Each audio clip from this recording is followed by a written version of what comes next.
I moved the camera and hit it with them. Yeah. Hello, ladies and gentlemen, and everything in between. Welcome back to What's on the Playlist today.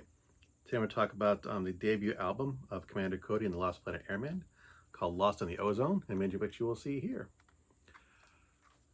Commander Cody and his Lost Planet Airmen was formed in 1967. The frontman, George Frey, took the name of Commander Cody, and his band, the Lost Planet Airmen. The name was inspired by black and white serials from Commander Cody. However, there was another serial came out at the same time called King of the Rocket Men.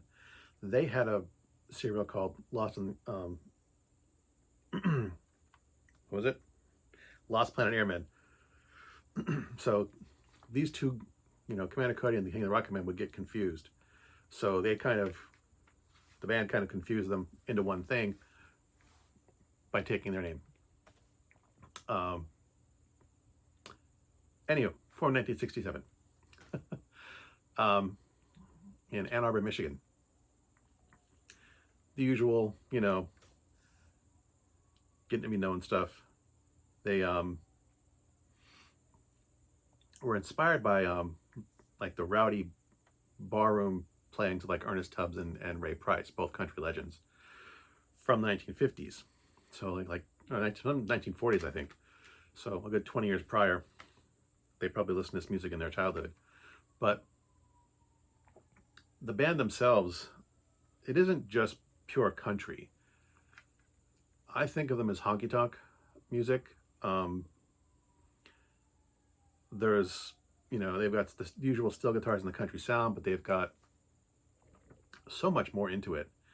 There's a blend of jazz and rock and roll and swing. It's just this cocktail of music that has a country base to it. And I kind of grew up listening to this. My parents had this album. Now, one of the things that kind of made me want to talk about this is the fact that one of the songs came on the shuffle list when my wife and I were driving the car, and she's like, "This is country music." I said, "Yeah, but you don't like country music." And I joke about not liking country music. But I grew up listening to it. I grew up watching the Grand Ole Opry and Hee Haw. And if you don't know what those are, please go look them up. But I grew up on that old country sound of the 1960s and 70s. My dislike of country is more the modern stuff from the 80s forward, where it stopped being about, the message changed and the sounds changed. But the old country stuff I really like. And like I said, my parents had this album and I grew up listening to it. For a debut album, this is really solid. They did have a couple hits from this, most ostensibly Hot Rod Lincoln and Beat Me Daddy 8 to the Bar, both of which the band didn't write. Like the first half of the album is the band's own music, and there's like maybe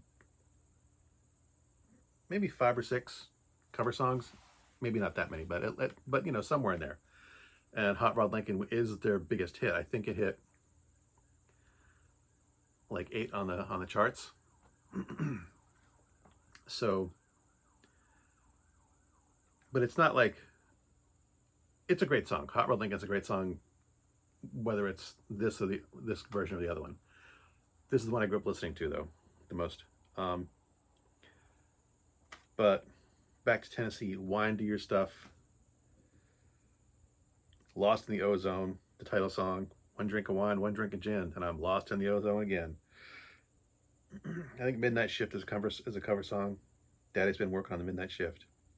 I think one of the reasons that my parents like this album so much is there's a song called Seeds and Stems Again, as in, my stash is down to seeds and stems again too. Good hippie song. And if you notice, the guy on the cover is smoking. This is, for me at least, this is a classic country album. They They were never quite as popular as their debut album, but this is a tight album and it's got a lot of energy to it.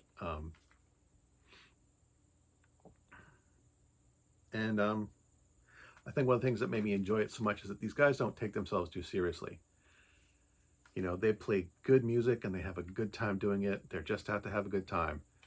They're not out to spread a message. They're just a bunch of good old boys having a good time. And it comes through. The music is a lot of fun. Given the state that which I live in, and country music is very popular around here, I'm surprised this doesn't get more recognition. Most of the people I hear listening to country music are all about the modern stuff. They don't go back to the classics. I mean, unless those classics are Johnny Cash, but maybe Willie Nelson. But this was this came out in 1971, and for the early 1970s, this got radio play, and not just on country stations. I mean, this was good enough that it got played on rock and roll stations too. And you don't get many bands that'll cross over like that, especially not these days where so much music is pre-programmed crap.